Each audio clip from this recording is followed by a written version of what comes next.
இன்றைக்கி நைட்டு ரொட்டி செய்யலான்னு இருக்கோம். அதுக்கு சப்பாத்தி மாவு பிசைஞ்சிட்டு சின்ன சின்னதாக வெங்காயம் கட் பண்ணிவிட்டு அதோட சப்பாத்தி மாவையும் போட்டு பிசைஞ்சிக்கணும்.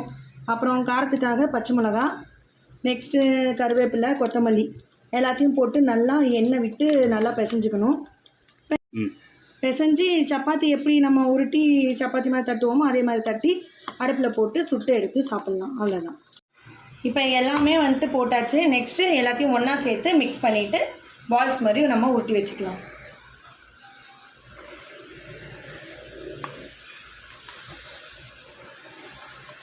நல்லா மாவுக்குள்ளே எல்லாமே வந்துட்டு உள்ளே போகிற மாதிரி நல்லா பிசையணும்.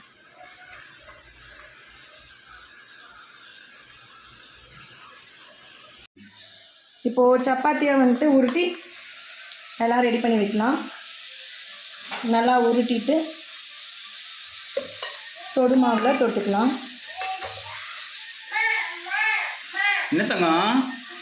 நல்லா வச்சுட்டு இப்படி எடுத்து வச்சுக்கிட்டோம் அப்படின்னா நமக்கு சப்பாத்தியாக தேய்க்கிறதுக்கு வசதியாக இருக்கும்.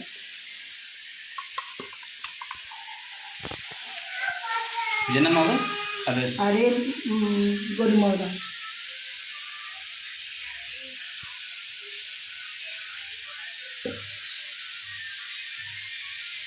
இங்கே சைடில் இருக்குன்னா நீங்கள் மாவு உருட்டும் போது சேர்த்து கூட உருட்டிக்கிட்டாலும் நல்லா தான் இருக்கும்.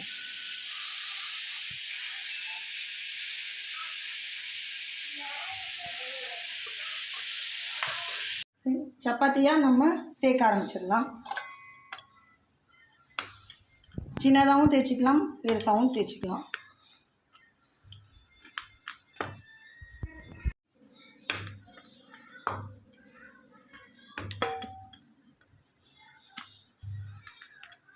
அடுப்பில் கல்லை காய வச்சாச்சு. நம்ம வந்துட்டு அதில் அப்படியே போட்டு லைட்டாக எண்ணெய் ஊற்றி சுட்டு எடுத்துக்கலாம்.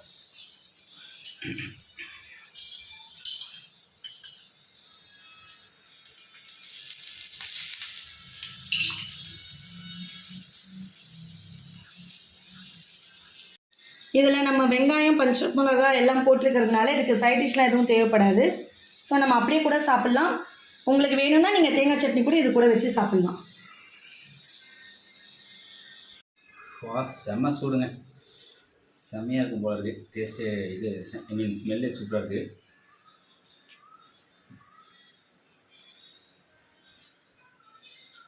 அப்போ அந்த வெங்காயமும் பச்சை மிளகாய் கூட கடிச்சு சாப்பிடும்போது அருமையான டேஸ்ட்டாக இருக்குங்க. வேறு லெவலு. கல் வேறு காஞ்சிருக்கு. அடுத்த ரொட்டி போட்டுக்கலாம். வாங்க ட்ரை பண்ணி பாருங்கள், சூப்பராக இருக்கும். நம்ம சேனலில் கண்டிப்பாக சப்ஸ்கிரைப் பண்ணாதவங்க சப்ஸ்கிரைப் பண்ணிடுங்க. நிறைய பேர் வியூஸ் போகுது, பட் நான் சப்ஸ்கிரைபர் அதிகமாக பார்க்குறீங்க. ஸோ சப்ஸ்கிரைப் பண்ணிடுங்க, உங்களுக்கு கொஞ்சம் ஆதரவாக இருக்கும். தேங்க்யூ.